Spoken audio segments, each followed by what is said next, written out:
Alléluia. J'avais une parole qui montait dans mon cœur. On l'avait déjà partagé le mardi.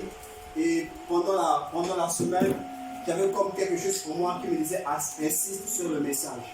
Amen. Le message était sur l'adoration. Alléluia. Et je voulais encore ce matin qu'on s'édifie sur l'adoration. Pour ceux qui ont des Bibles, pour ceux qui notent, nous allons aller en Jean chapitre 4,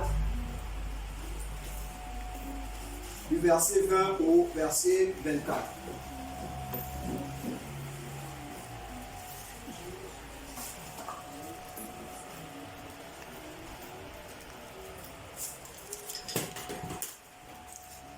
Jean chapitre 4,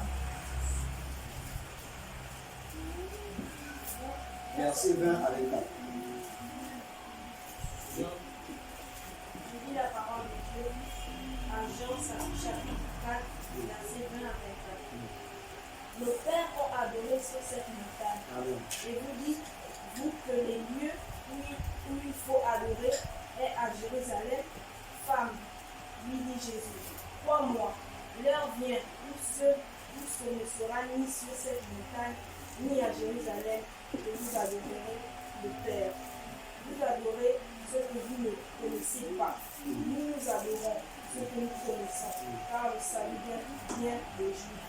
Alléluia, on acclame la parole.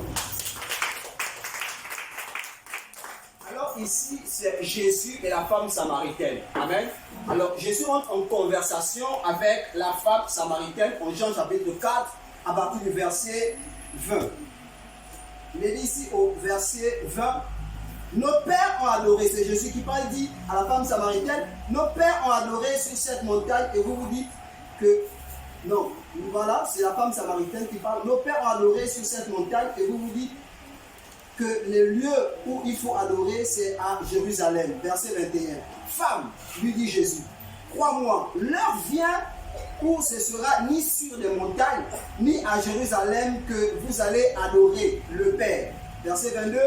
Vous adorez ce que vous ne connaissez pas. Nous adorons ce que nous connaissons, car le salut vient des Juifs. Verset 23. Mais l'heure vient, et elle est déjà venue, où les vrais adorateurs adoreront le Père en esprit et en vérité, car ce sont ces adorateurs que le Père recherche. Amen. Amen. Donc, je tiens à rappeler le thème, c'est l'adoration. Alléluia. Amen. Donc, nous avons compris depuis mardi que l'adoration ne se définit pas comme étant le fait seulement de chanter. Amen. L'adoration, ce n'est pas simplement chanter une mélodie mélancolique, mais l'adoration, c'est plus que ça. Amen. Dans le monde de Dieu, Dieu définit l'adoration premièrement comme étant un sacrifice de bonne odeur qui monte à lui. Amen. L'adoration pour Dieu, c'est le fait de se donner. L'adoration pour Dieu, c'est un mode de vie. L'adoration pour Dieu, c'est une manière de se tenir dans sa présence. Alléluia. Alors ici, Jésus dit, au verset 21, femme, crois-moi, l'heure vient où ce ne sera ni dans cette montagne, ni à Jérusalem que vous allez adorer. Amen. Pourquoi? Parce que selon la loi d'après le temps de Moïse, l'adoration ne se faisait que dans un lieu précis, à Jérusalem. Amen. Pourquoi à Jérusalem? Parce que c'était à Jérusalem où le temple était bâti. Donc, le peuple israélite quittait les contrées lointaines pour se rendre à Jérusalem. Pourquoi? Pour adorer leur Dieu ou dans le temple de Yahweh. Alléluia. Donc, c'était cette coutume-là qui avait été laissée. Et Jésus revient et dit, non, ce n'est plus dans les montagnes ou à Jérusalem que vous allez adorer. Autrement dit, dans le temple que vous allez adorer, mais l'heure vient et elle est déjà venue où les vrais adorateurs adoreront le Père en esprit et en vérité. Amen. D'après ce passage, nous comprenons que l'adoration ne dépend plus d'un lieu, mais l'adoration c'est un type de personne. Amen. Alléluia. L'adoration ne dépend pas d'une cathédrale d'église, mais l'adoration c'est quelqu'un qui se présente à Dieu avec un cœur rempli d'amour. Amen. Voici pourquoi le verset 23 dit, mais l'heure vient. Amen. Alors Jésus interpellait, voilà, la femme samaritaine sur l'heure. Amen. Et du point de vue des époques, ici, c'était la 6e dispensation, l'époque des apôtres. Amen. Et c'est la même dispensation que la nôtre. Et quand on parle de l'heure, on parle également de la dispensation. Donc nous sommes à une dispensation. Le mot dispensation veut dire époque. Nous sommes à une époque, nous sommes à un temps où les vrais adorateurs doivent sortir afin d'adorer leur Père en esprit et en vérité. Amen. Amen. Quand on parle de vrai, c'est qu'il y a des faux. Alléluia. Quand on parle de vrai, c'est qu'il y a des faux. Jésus donne une précision, il dit, l'heure vient, il est déjà venu où les vrais adorateurs. Amen. Amen. Écoutez, l'adoration du point de vue des hommes est différente de l'adoration du point de vue de Dieu. Amen. Or, du point de vue de l'homme, l'adoration est mise sur le talent. Amen. Tu sais bien prêcher, tu sais bien enseigner. Ouais. Pour les hommes, tu es en train d'adorer. Amen. Or, l'adoration pour Dieu, c'est lorsque soi-même d'abord, on devient un sujet d'adoration. Amen. Dans une assemblée, on ne peut jamais trouver l'adoration s'il n'y a pas des adorateurs. Car l'adoration dépend de l'adorateur. S'il n'y a pas d'adorateur, il n'y aura jamais d'adoration. Alléluia. L'adoration, c'est la partie qui émane du cœur de l'adorateur. Pour que si nous voulons des adorations dans nos assemblées, il faut d'abord qu'il y ait des adorateurs. Amen. Amen. Alléluia. L'adoration cherche les adorateurs. Amen. Voilà pourquoi Dieu ne dit pas qu'il cherche, il ne dit pas que l'heure arrive où l'adoration viendra, il dit l'heure arrive où les vrais adorateurs. Amen. Amen. Pourquoi? Parce que Dieu sait que pour qu'il y ait adoration, il faut des vrais adorateurs. Amen. Alléluia. Amen. L'adoration n'est pas définie par le type des instruments qui se situent à l'église. L'adoration est définie par le type de cœur qui est connecté à Yahweh. Et Dieu, en ce temps, cherche ces adorateurs qui se sont abandonnés et qui leur ont donné leur cœur totalement à lui. Amen. Amen. Et ici, Jésus donne une précision. Il dit, au verset 24, verset 23, mais l'heure vient, il est déjà venu où les vrais adorateurs adoreront le Père en esprit et en vérité. Amen. Dieu ici pose un fondement. Il dit que l'adoration ne peut se faire qu'au travers de ceux qui adorent en esprit et en vérité. Amen. Je voudrais que ce matin nous comprenions l'adoration du point de vue de ces deux choses, l'adoration en esprit et en vérité. Or, la version Semeur parle de l'adoration par l'esprit et en vérité. Amen. En fait, pour qu'il y ait adoration, il faut l'esprit. Voilà pourquoi le passage ici, l'heure vient est déjà venue où les vrais adorateurs adoreront par l'esprit, selon la version Semeur, et en vérité. Personne ne peut adorer si ce n'est par l'esprit. Celui qui stimule en nous l'adoration, c'est le Saint-Esprit. Or, l'adoration par l'Esprit, c'est de marcher définitivement par l'Esprit. L'adoration par l'Esprit, c'est de renoncer à sa manière de fonctionner, à sa manière de penser. Mais c'est de faire un avec l'Esprit, mais c'est de suivre le mouvement de l'Esprit. Alléluia. Écoutez, le mot adoration aussi, c'est une offrande. Amen. L'adoration aussi, c'est une offrande. Et selon les Juifs, lorsqu'ils voulaient offrir une offrande à leur Dieu, qu'est-ce qu'ils faisaient? Ils prenaient un animal et l'animal était sacrifié sur l'autel. Amen. Et Paul, du point de vue de la grâce, lorsqu'il parle du sacrifice, il dit en Romains chapitre 12, à partir du verset 1er, nous allons lire le passage. Romains chapitre 12, verset 1er.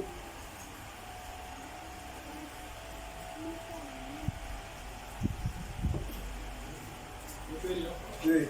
Dit la parole de Dieu dans Romains, verset 1er. Je vous exhorte donc, frères, par la compassion de Dieu, à offrir vos corps comme un sacrifice vivant, saint, agréable à Dieu, ce qui sera de votre part un culte raisonnable. Amen. Amen. Donc, Paul ici, il fait comprendre que le culte raisonnable, ce n'est plus d'offrir des animaux, mais le culte raisonnable ou encore le sacrifice excellent aux yeux de Dieu, c'est de s'offrir soi-même sur l'autel. Amen. Il ne peut pas avoir adoration si ce dernier ne se donne en sacrifice sur l'autel. Amen. Et on l'a déjà enseigné ici, on disait que du point de vue du sacrifice de l'Holocauste, on disait que le sacrifice de l'Holocauste d'après les Juifs, c'était un sacrifice qui était entièrement consumé sur l'autel. Amen. Or, le sacrifice ici invoque, je dirais mieux, le sacrifice ici fait allusion à la loi, amen, à la loi du renoncement. Or, le sacrifice ici, c'est la mort, c'est l'image de la mort. Lorsqu'il y a sacrifice, c'est qu'il y a mort. Amen. Et le deuxième élément qui rentre en jeu, c'est la loi du renoncement. Or, la mort, pourquoi? Quelqu'un qui est mort ne peut plus agir de lui-même. Amen. Quelqu'un qui est mort, c'est quelqu'un qui a renoncé totalement à marcher selon son être. Amen. Quelqu'un qui est mort, c'est quelqu'un qui marche, qui est mort. Alléluia. Mais du point de vue du sacrifice de l'Holocauste, c'est quelqu'un maintenant qui marche selon Yahweh. Amen. Pourquoi? Parce que lui-même, il est mort. Et s'il revient à la vie, ce n'est plus lui qui est revenu à la vie, mais c'est Christ qui doit ramener à la vie afin que Christ vive maintenant par lui. Amen. Voilà pourquoi pour devenir une adoration à la gloire de notre Dieu, nous devons comprendre ce point. Ce point est très essentiel. La mort de notre vie. Si nous ne mourrons pas, nous ne pouvons pas devenir des sacrifices à la gloire de Yahweh. Nous ne pouvons pas devenir des adorateurs à la gloire de Yahweh. Nous ne pouvons pas adorer le Seigneur tel qu'il le veut, tel qu'il le désire, sans avoir observé l'observation de la mort ou encore du sacrifice de notre vie. Amen. Le sacrifice est primordial afin de devenir adorateur de Yahweh. Amen. Amen. On a souvent compris, on nous a souvent dit que l'adoration, c'est le fait d'avoir une voix mélodieuse. Non, ce matin, nous comprenons que l'adoration, ou encore la première phase de l'adoration, c'est lorsqu'on se donne d'abord soi-même sur le cœur. Amen. Amen. Alors, l'adoration du point de vue biblique, l'adoration aux yeux du Seigneur, c'est lorsque j'ai dit Seigneur, maintenant je renonce à moi-même, je renonce à ma manière de penser, je renonce à ma manière de bien faire les choses. Maintenant je devrais marcher comme toi. Alléluia. Et il y a une précision au verset 24. Le verset 24 ici nous dit Dieu est esprit et il faut que ceux qui l'adorent en esprit et en vérité. Alléluia. Et au verset 23, à la fin du verset 23, il est dit car ce sont les adorateurs que le Père recherche. Amen. Donc, d'après la fin du verset 23, nous comprenons que Yahweh est à la recherche des adorateurs. Amen. Yahweh, à l'heure actuelle, nous parlons, à l'heure actuelle où nous sommes là, réunis tous ensemble, Yahweh est à la recherche de qui? Des adorateurs, des frères adorateurs. Amen. Amen. Et aujourd'hui, nous avons compris d'une manière brève les caractéristiques des personnes qui correspondent à l'adoration du point de vue de Yahweh. On disait que le premier élément, c'est de mourir en soi-même. Amen. Amen. Or, la mort ici, je disais tantôt que c'est le fait de renoncer à soi-même et d'appartenir maintenant à Yahweh. Amen. Alléluia. Amen. Écoutez, il y a beaucoup d'exemples dans la Bible qui nous parlent de l'adoration. Alléluia. J'aimerais ici que nous comprenions pourquoi le de ces exemples, voilà, qui se situent ici dans les Écritures. Amen. Alors, c'est l'une des choses que nous devons comprendre, mais pourquoi nous devons devenir des adorateurs? Alléluia. Plusieurs personnes peuvent se dire, venir à l'église, pour moi, c'est bon, je ne désire pas devenir un adorateur, je vais simplement être un visiteur d'église, devenir un adorateur, pour moi, ça n'importe quoi. Amen. Pourquoi devenir un adorateur? C'est une question que nous devons également comprendre. Pourquoi nous devons devenir un adorateur? Parce que l'adorateur, c'est celui qui plaît au cœur de Dieu. Ce n'est pas celui qui vient à l'église qui plaît au cœur de Dieu. C'est l'adorateur qui plaît au cœur de Dieu. Alléluia. Lorsque Dieu veut regarder à ses enfants, la catégorie des enfants à qui Dieu regarde sont les adorateurs. Lorsque Dieu, dans son trône, veut déverser cette multitude de bénédictions, il regarde particulièrement à qui? À ses adorateurs. Alléluia. Lorsque Dieu veut agir afin de secourir ses enfants, la particularité est définie sur les adorateurs. Alléluia. Donc l'adoration ici me qualifie comme étant un fils légitime du Père. Amen. Si je ne le deviens pas adorateur, Dieu ne me considère pas encore comme un fils légitime. Amen. Pourquoi? Parce que tel le Père est, tel le Fils doit être. Et le Fils ici, c'est l'adorateur. Amen. Je ne peux pas dire que j'ai un Père si je ne ressens pas ce Père. Alléluia. Tout père enseigne les notions à son enfant afin que son enfant lui ressemble. Amen. Voilà pourquoi lorsque Dieu crée l'homme, il dit créons l'homme à notre image et selon notre ressemblance. Amen. Du point de vue de la création, quand Dieu a créé l'homme, c'était pour que l'homme le ressemble. Amen. Lorsque Dieu a créé l'homme, c'est pour que l'homme marche comme lui.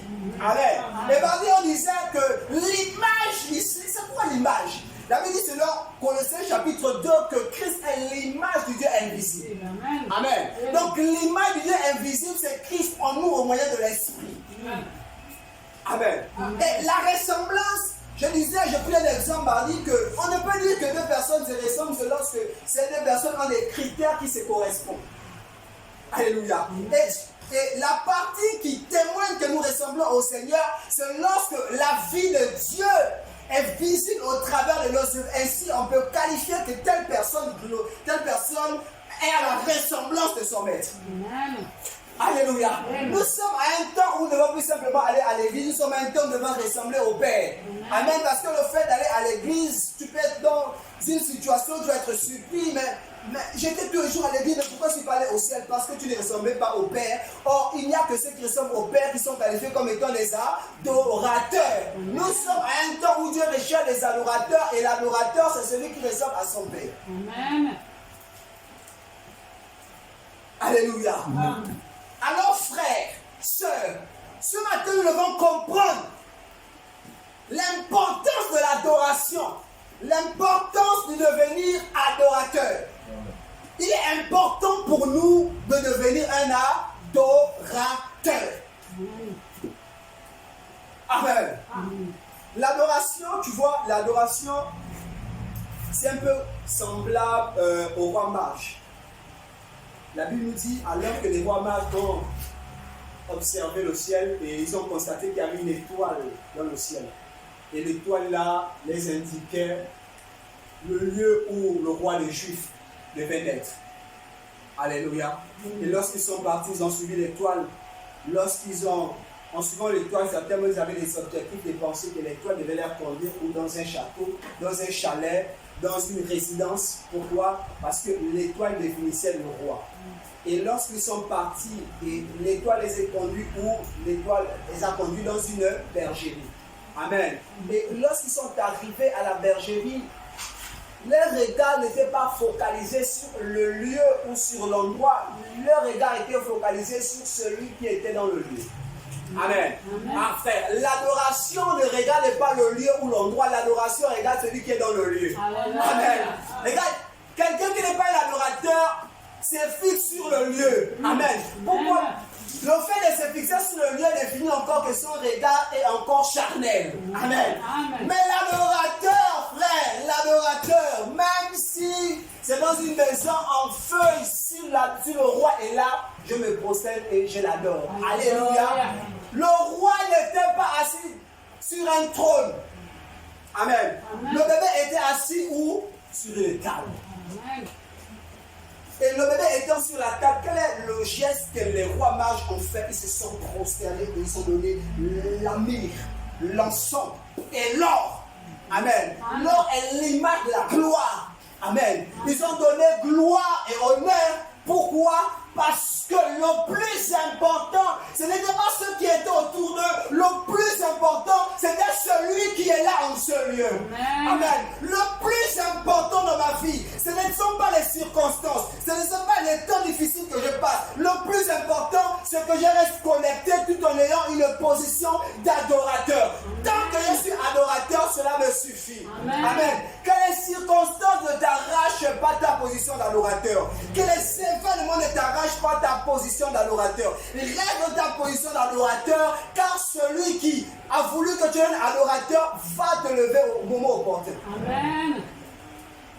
Alléluia. L'adoration d'après Yahweh. L'adoration peut être comme Élie et Élisée. Élisée désire une seule chose, celui d'avoir le manteau d'Élie. Et pendant qu'il désire avoir le manteau d'Élie, Élie le repousse toujours. Non, Élisée, lui, il dit non. Tant que je n'ai pas ce manteau, Élie, je ne te laisse pas. La Bible dit que Élisée pourrait dire en lui-même, ton âme est vivante, je suis vivant, j'aurai ce manteau.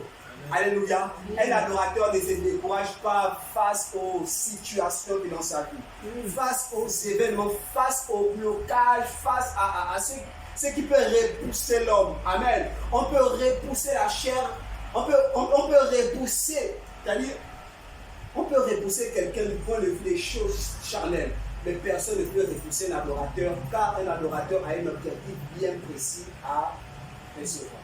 Amen. Alléluia. Et Élie disait, tant que je n'ai pas reçu le manteau, je ne laisse pas ir. Alléluia. Et de cette même... Je voulais, dans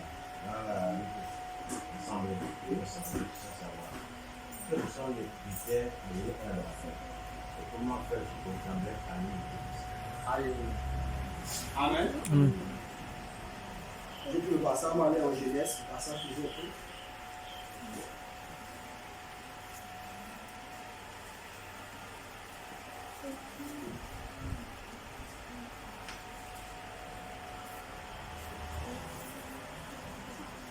Genèse 1, verset 27. Genèse chapitre 1, verset 27. Genèse chapitre 1, verset 27. Lis la parole de Dieu dans Genèse 1, verset 27. Dieu créa l'homme à son image. Il le créa à l'image de Dieu. Il créa l'homme et la femme. Tout continue. Non, c'est bon. Amen. Alors ici, la question c'est sur comment faire pour avoir les caractéristiques d'un adorateur. Alléluia. Tout commence par jeunesse. C'est l'une des choses que nous devons comprendre, que l'homme que Dieu a créé, c'était un adorateur. Amen. Dieu n'a pas créé un homme charnel. Dieu n'a pas créé un homme rebelle. Non. Dieu a créé un adorateur. Et l'adoration aussi, c'est défini comme le fait de marcher selon la vie. Du point de vue de la question, comment faire pour devenir un adorateur, la première chose que nous devons comprendre, c'est que personne ne peut devenir adorateur sans la réception du Saint-Esprit. Pourquoi? Parce que c'est ni par la force ni par la puissance, mais celui qui nous rend capable, c'est l'Esprit. Voilà pourquoi, du point de vue de la création, Dieu dit créant l'homme, verset 27, Dieu dit créant l'homme à son image. Amen. La première chose que nous devons comprendre afin d'être un adorateur, c'est la réception de l'image. Alléluia. Voilà pourquoi Colossiens chapitre 2 dit que Christ est le Dieu, est l'image du Dieu invisible. Alléluia. Et Christ n'étant plus présent d'une manière physique, mais il est présent en nous au moyen de l'Esprit. Donc l'Esprit, le Saint-Esprit est défini comme étant l'image du Dieu invisible qui réside en nous. Amen. Et lorsque le Saint-Esprit en nous, c'est le Saint-Esprit en nous qui nous emmène à le ressembler maintenant. Amen. Parce qu'il y a deux choses à retenir. On parle de l'image et la ressemblance. Il y a deux points fondamentaux à comprendre. Alléluia. La première précision ici, c'est d'abord l'image. Et la deuxième chose, c'est la ressemblance. Or, pour qu'il y ait ressemblance, il faut d'abord l'Esprit. Et ayant reçu l'Esprit, c'est maintenant l'Esprit qui nous emmène maintenant à ressembler à Jésus. Amen. 2 Corinthiens chapitre 5, verset 17. Verset 17. Nous sommes sur les caractéristiques de l'adorateur. 5, 17. Lis la parole de Dieu dans Luc 21, verset 17. Si quelqu'un est en Christ, il est une nouvelle créature. Les choses anciennes sont passées. Voici toutes choses sont devenues nouvelles. Alléluia. On va regarder le passage. Jean chapitre 1er, verset 12. Oui.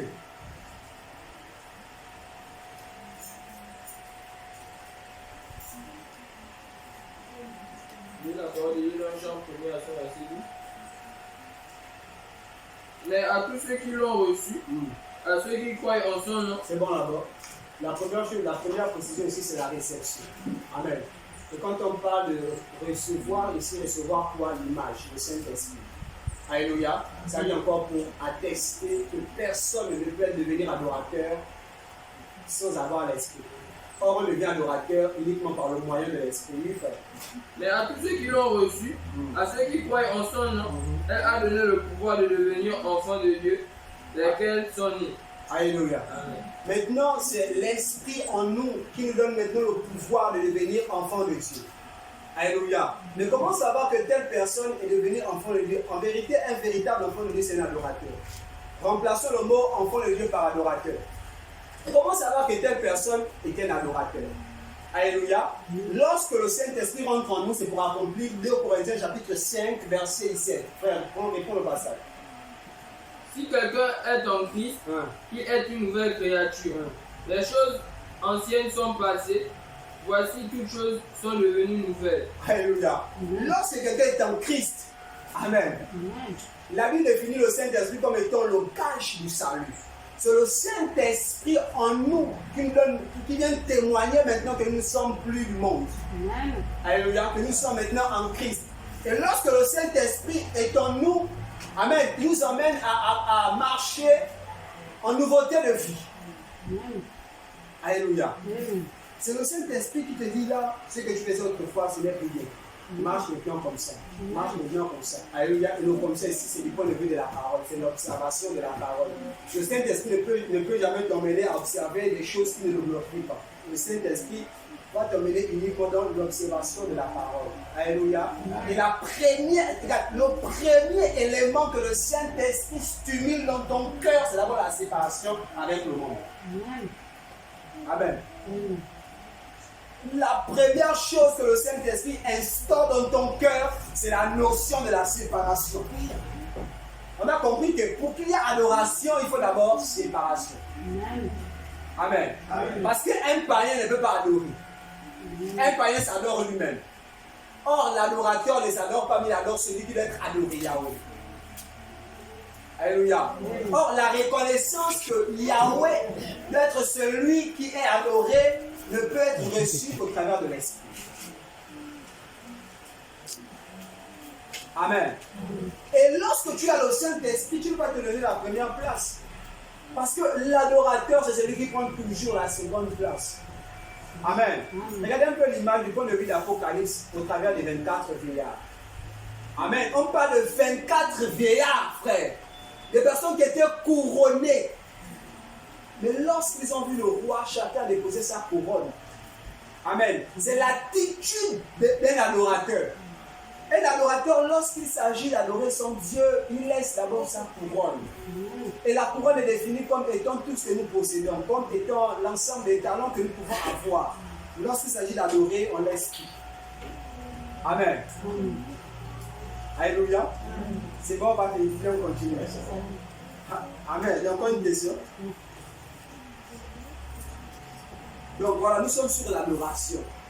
Dieu en ces temps, du point de vue de Jean chapitre 4, verset 23, il dit l'heure arrive déjà venue où les frères adorateurs adoreront le Père en esprit et en vérité.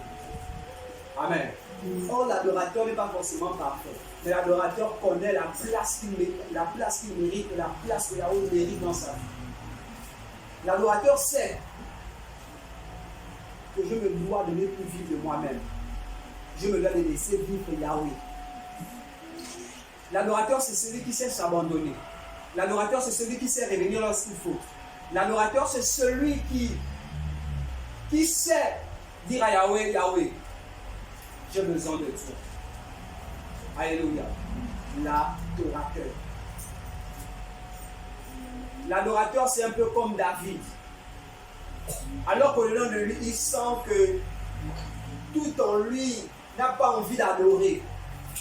Mais tellement David désirait être un adorateur, David dit, il parle à son âme, que mon âme, tu vas bénir le Seigneur. Alléluia.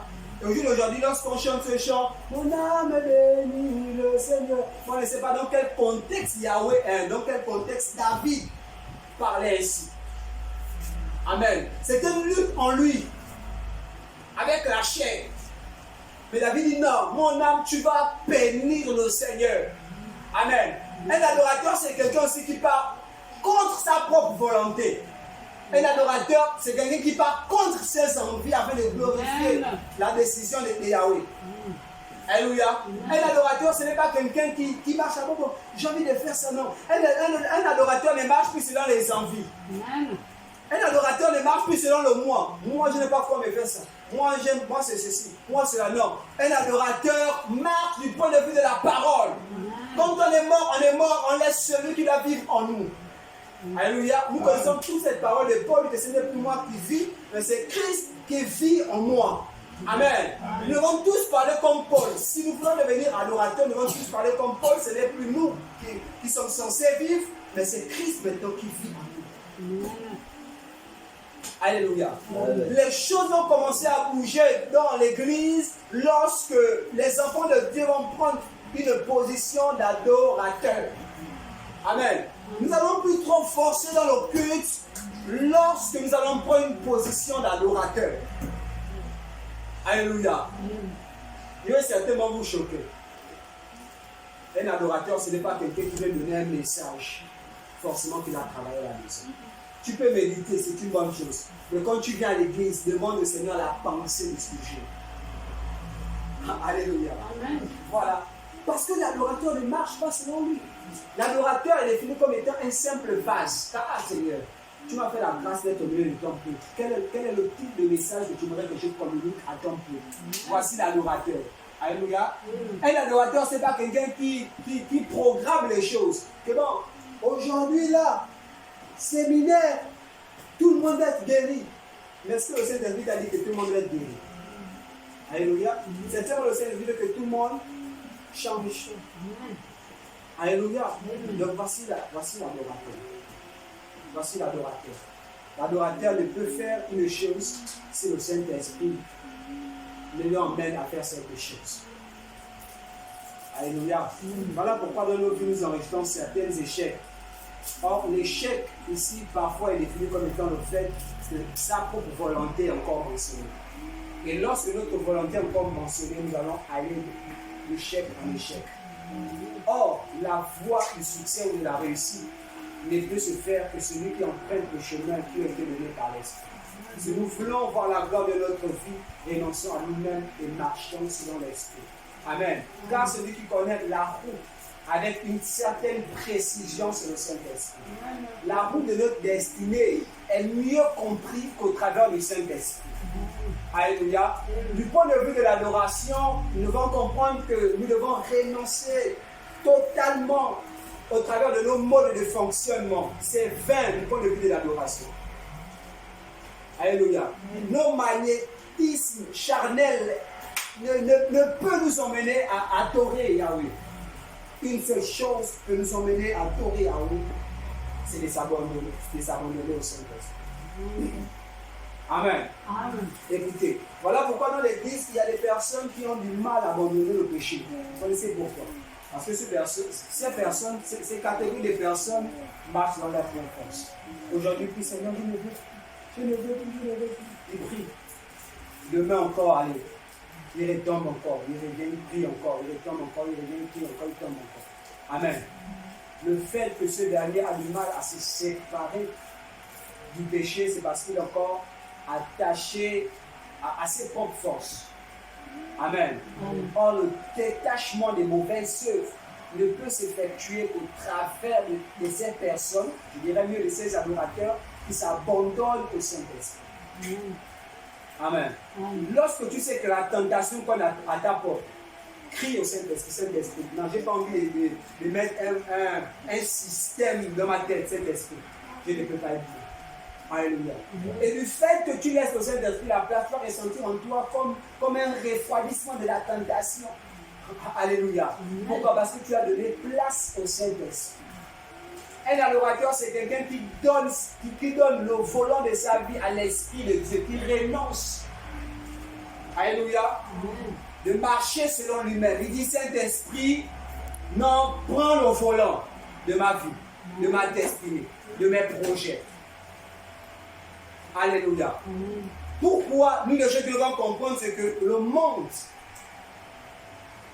est influencé par une puissance satanique. Et ces puissances ont pour but de nous ramener continuellement vers le bas. Au-delà de nos bonnes décisions. Il y a des jours où tu te réveilles comme ça avec une bonne décision. Que non, j'ai envie de faire ça pour le Seigneur. J'ai envie de devenir ça pour le Seigneur. C'est une bonne chose. Mais le monde est gouverné par des puissances maléfiques. Amen. Et pour ne pas être à l'emprise, pour ne pas être sous l'emprise de ces puissances maléfiques, il faut une puissance supérieure à ces puissances. Or, la puissance supérieure, c'est le Saint-Esprit, frère. Alléluia. Et lorsque tu dis au Saint-Esprit, prends le gouvernail de ma vie, ainsi aucune puissance ne pourra te dominer. Parce qu'il y a une puissance au-dessus de toute autre puissance. Amen. La Bible dit que Dieu est le maître de tous les esprits. Lorsque celui qui est le maître de tous les esprits a pris le volant de ta vie, aucun esprit ne peut diriger encore ta vie. Amen. On ne peut plus parler de possession lorsque le Saint-Esprit réside en maître souverain dans ta vie. Amen. Pourquoi? Parce que le Saint-Esprit ne cohabite pas avec d'autres esprits étrangers. Amen. Écoutez, lorsque Jésus est rentré dans le temple, qu'est-ce qu'il a fait? Il a chassé les vendeurs. Lorsque le Saint-Esprit réside, lorsque quelqu'un reçoit le Seigneur, et que le Saint-Esprit rentre en lui, tout esprit qui figurait en lui va commencer à sauter les parties. Parce que lorsque le Saint-Esprit vient, il chasse tout, il réside tout seul. Amen. Afin d'accomplir 1 Corinthiens chapitre 6, verset 19. Nous allons lire le passage.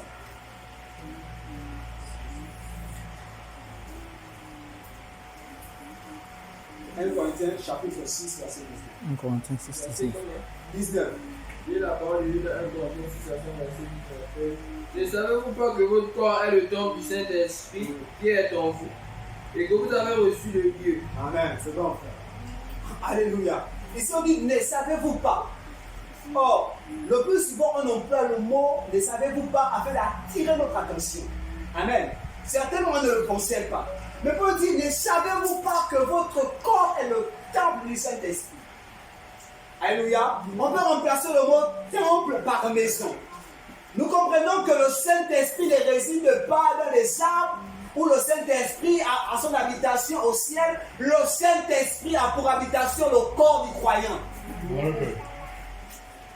Alléluia. Certainement, tu avais une imagination que le Saint-Esprit a sa place sur le trône, il est assis, et lorsqu'il veut agir au milieu des hommes, il laisse d'abord son trône, il redescend sur la terre pour agir au milieu des hommes. Non, le Saint-Esprit réside où? Dans le cœur du croyant. Amen. Mais comment celui qui a reçu le Saint-Esprit est encore dominé par tout type d'esprit? C'est qu'il y a un problème. Amen. Quand on a reçu le Saint-Esprit vient pour nous emmener à devenir adorateurs. Voilà pourquoi Galate dit que marcher selon l'Esprit afin de ne plus accomplir les désirs de la chair. Amen. La volonté du Saint-Esprit en nous, c'est de faire de nous des vrais adorateurs. Lorsqu'il vient, il renverse nos notions charnelles, il renverse nos systèmes charnels et il nous emmène à devenir des vrais adorateurs. Amen. Pourquoi? Parce que l'adorateur, c'est celui qui a été créé selon Genèse. Il nous ramène à l'état initial. Alléluia. Regardez. Après la chute des hommes, l'homme dorénavant naît maintenant dans le péché. Or, le Saint-Esprit aussi, son rôle, c'est de nous ramener à l'état initial. À la manière à laquelle l'homme a été créé, selon Genèse. Amen. Parce que du point de vue de Genèse, la Bible dit, créons l'homme à notre image, à notre ressemblance, pour qu'il domine. Alléluia. Et la perte de la domination s'est effectuée dans le jardin d'Éden, au travers de la chute d'Adam. Alléluia. Et le Saint-Esprit est venu restituer toutes ces choses. Or, la domination sur toutes ces choses ne peut se faire qu'au travers de la vie de l'adorateur. Amen. Le Saint-Esprit est sur la terre pour restituer les choses. Adorateur, tu dois comprendre ce matin que le Saint-Esprit vit en toi. Et il est en toi, c'est pour te ramener à l'état initial. Donc si tu as le Saint-Esprit, tu comprends que je me dois maintenant de m'abandonner. Je me dois maintenant de renoncer à ma personne. Je me dois maintenant de me laisser maintenant être sacrifié sur l'autel. Amen. Parce que le plus souvent, le Saint-Esprit est en nous, oui. Mais si le désir de renoncer ne sonne pas dans notre cœur, ayant le Saint-Esprit, mais ayant une vie contraire à celle de l'Esprit. Voilà pourquoi Paul dit à Timothée de ne pas attrister le Saint-Esprit que tu as reçu. Amen. C'est-à-dire que le Saint-Esprit, on l'attriste au travers de nos mauvaises œuvres. Et lorsque le Saint-Esprit s'attriste un moment donné, il s'éteint. Pourquoi? Parce que tu l'empêches d'agir. Tu l'empêches d'accomplir sa mission dans ta vie. Alléluia. Et le dessein premier de Dieu, c'est de faire de nous des frères adorateurs. Car ce sont ces adorateurs que le Père recherche. Amen. Notre bagarre de tous les jours, c'est de devenir adorateur. Notre bagarre de tous les jours, c'est de ressembler à Yahweh. C'est de ressembler à Yahweh. La force de l'église primitive, c'est parce que chaque jour, il s'examinait afin de correspondre à la vie de Jésus. Amen. Tellement il désirait ressembler à Jésus que les païens étaient obligés de les appeler chrétiens. Et on sait que la signification du nom chrétien vient de Christ. Amen. On les appelait chrétiens, pourquoi? Parce que leur vie était semblable à celle de Jésus. Alors les païens ont dit, ah, ce sont les chrétiens. Amen. Donc, les comme Christ. Amen. En ces temps-ci, nous voulons revenir à l'adoration véritable. Alléluia. L'église n'est pas dans le modernisme. Alléluia. L'église se doit de marcher selon la parole. Amen. Tu vas écouter des choses comme oh non, le temps évolue, la Bible aussi doit aussi un peu évoluer aussi. Amen. La Bible dit que Dieu est le Dieu de tous les temps. Hier, d'aujourd'hui et d'éternellement. Sa parole ne change pas. Il ne change pas. Ses écrits ne changent pas. Le mot sanctification ne va jamais changer. La sanctification est définie comme étant l'élément premier afin de voir Dieu. Alléluia. Tu ne peux changer la notion de la sainteté, car la sainteté, la manière dont elle était écrite, c'est la manière, elle va toujours écrite. Amen. Jusqu'au retour de Yahweh, sa parole demeurera. Alléluia. L'adoration. Qu'aucun message ne vienne t'arracher ta position d'adoration. Ah, parce qu'il y a aussi des messages, frère, qui arrachent ta position d'adoration. Ça vient te mettre dans une certaine confusion. Ah, est-ce que c'est que j'adore? Amen.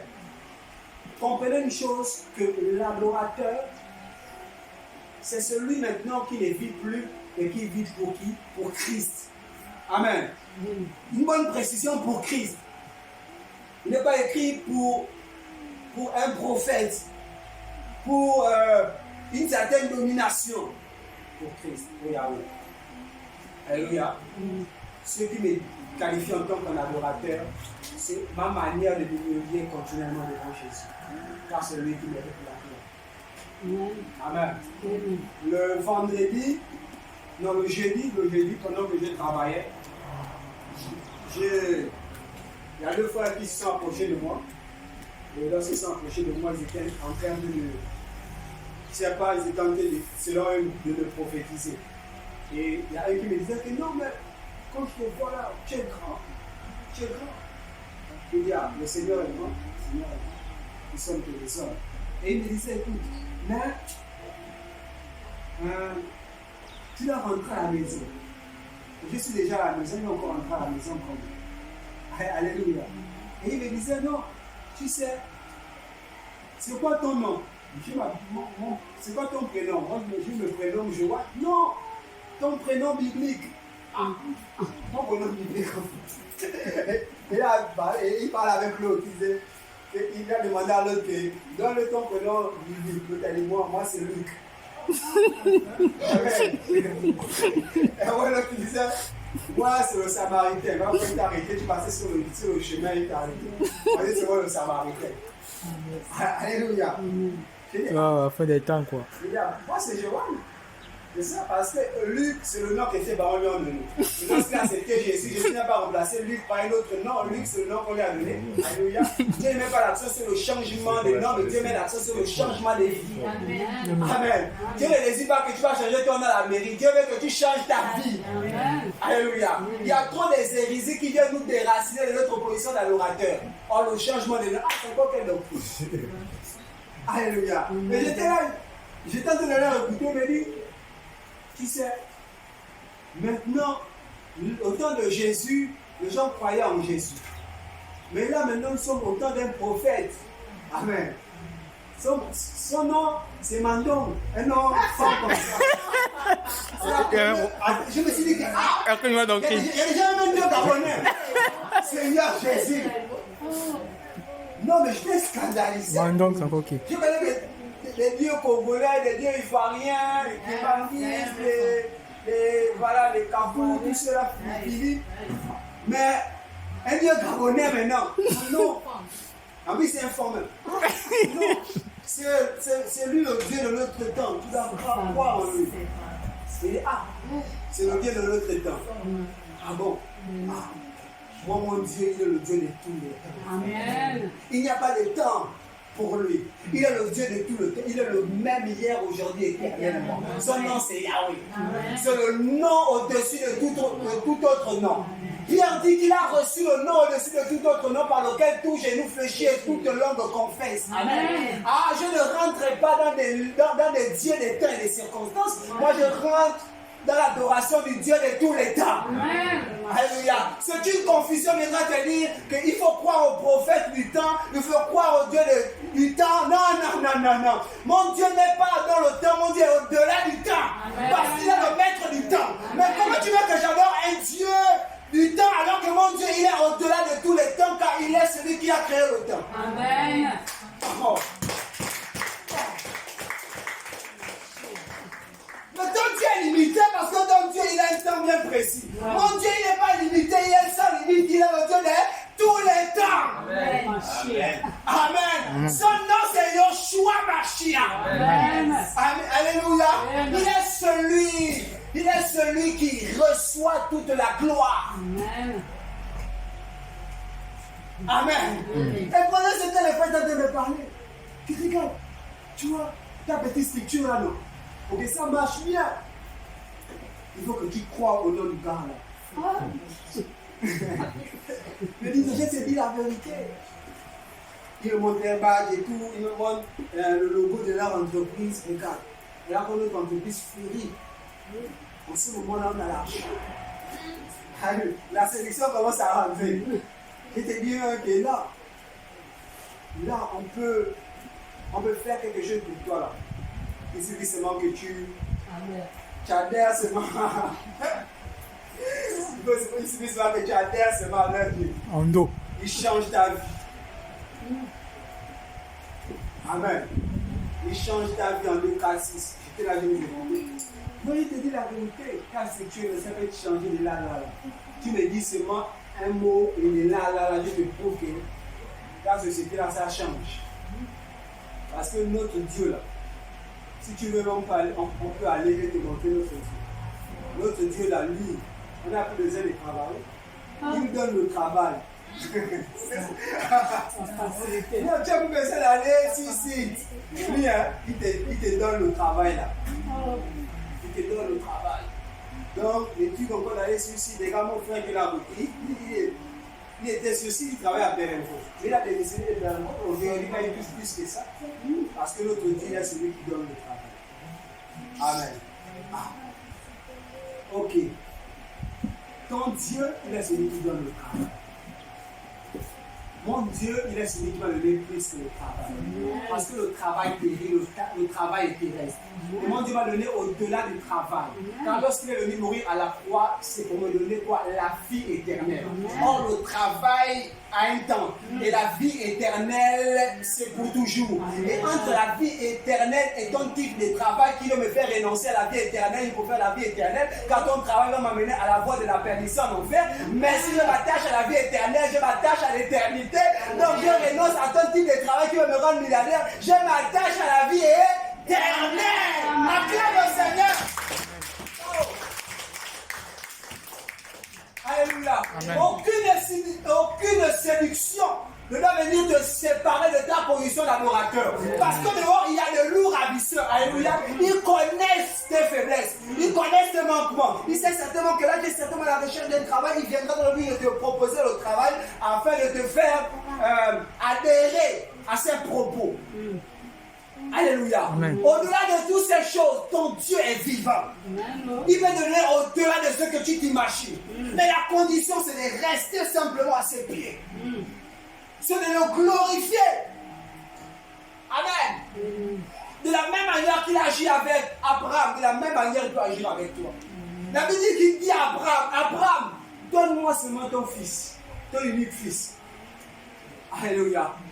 Abraham a dit, c'est toi qui m'as donné l'enfant. Si tu décides de le prendre, prends-le. Et il a pris son enfant, il l'a déposé sur l'autel. Amen. Et lorsqu'il a déposé sur l'autel, Dieu a dit non, non, non. Ôte tes mains de cet enfant. Parce que le but de Dieu dans la vie d'Abraham, c'était de voir l'intensité de son adoration. Amen. Parfois, Dieu permet des situations dans notre vie afin de voir si véritablement notre adoration est sur le rang ou de notre adoration facile. Alléluia. Et dans notre temps, l'argent ici, l'argent est la partie première pour faire tomber un serviteur de Dieu. On te propose l'argent, c'est tout le temps. Tu abandonnes même l'église quand même. Ah, l'église, là, depuis là, ma vie, ça ne monte pas là. Ah, pour faire devenir riche. Non, c'est devenir clair l'église. Non. Un adorateur. Et au travers de l'exemple d'Abraham, lorsque Abraham a réussi à l'épreuve d'adorateur, Dieu l'a béni à Amen. Dieu l'a béni à Et dans notre vie aussi, c'est comme ça. Dieu nous demande aussi de laisser aussi servir Abraham. Amen. Si Dieu sait que tu aimes l'argent, il va te mettre l'épreuve de l'argent. Alléluia. Si Dieu sait que tu es quelqu'un de trop attaché à certaines choses, il va te mettre cette épreuve. Et le but de l'épreuve, ce n'est pas pour venir nous tuer. Le but de l'épreuve, c'est afin de donner un témoignage, afin de glorifier le Seigneur, que nous raconterons pour que les autres soient bénis et édifiés. Alléluia. L'adoration. Et au travers de cette conversation, pendant que je conversais avec le gars, au fond de moi, je me dis, ah Seigneur, si les gars sont venus devant moi, je crois qu'il est important qu'on mette le mari un enseignement sur les fausses doctrines. Parce qu'il y en a trop de fausses doctrines. Alléluia. Et la manière qu'il te parle, si tu n'es pas enseigné, il te parle avec la parole. Il te dit, regarde, la Bible dit ça, la Bible dit ça, la Bible dit ça, la Bible dit ça. Si tu n'es pas enseigné, il peut te déraciner. Alléluia. Mais si c'est que tu contrecarres à ses propos, il fait entrer la séduction. Le moyen, il fait entrer l'argent pour te séduire, beaucoup de trucs. Alléluia. Et pendant qu'on conversait avec les frères, j'étais seulement en train de les écouter et l'autre me dit, hein, je sais que là tu prends maintenant un message là. On va le prendre. Je sais maintenant que tu crois. Mais tu es un élu, et voilà que tu es un élu. Parce que tu nous regardes seulement, c'est que tu es un élu. Alléluia. Tu sais, regarde, il y a deux jeunes filles là, avant toi, deux jeunes filles qui sont passées là. Elles ont prêché le message. Je les ai demandé seulement, est-ce que vous pouvez me donner de l'eau? Ils ont envie de me donner de l'eau. Je les ai maudits. C'est deux choses comme ça. Donc là, regarde, le message là, si tu écris ça, tu vois déjà ce qui s'est passé. Si tu écris mon message là, c'est quelque chose de ce qui va te suivre aussi. Parce que la Bible dit que nous sommes des dieux. C'est pas faux. Nous avons fait une lettre, De la qualité des types de dieux là. Les dieux qui maudit. Non. Alléluia. Et pendant qu'il sortait ces paroles, premièrement d'abord, il voulait me faire adhérer à son message. Ça n'a pas marché.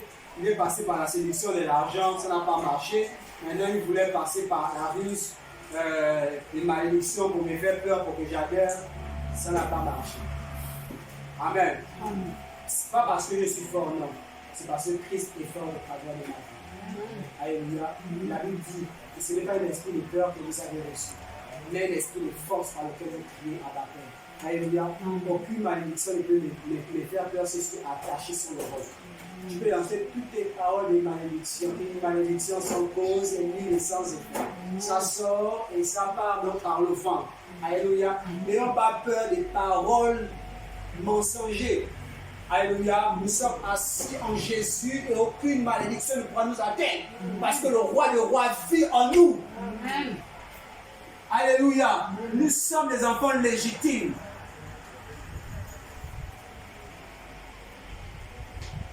Amen. Alors c'était le message de ce matin. Nous avons compris l'importance de devenir adorateur.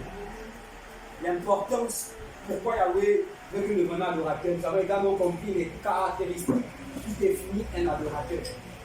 Amen. Et mettons, je nous en supplie, mettons cette parole en pratique et nous allons voir la gloire de Dieu. Amen.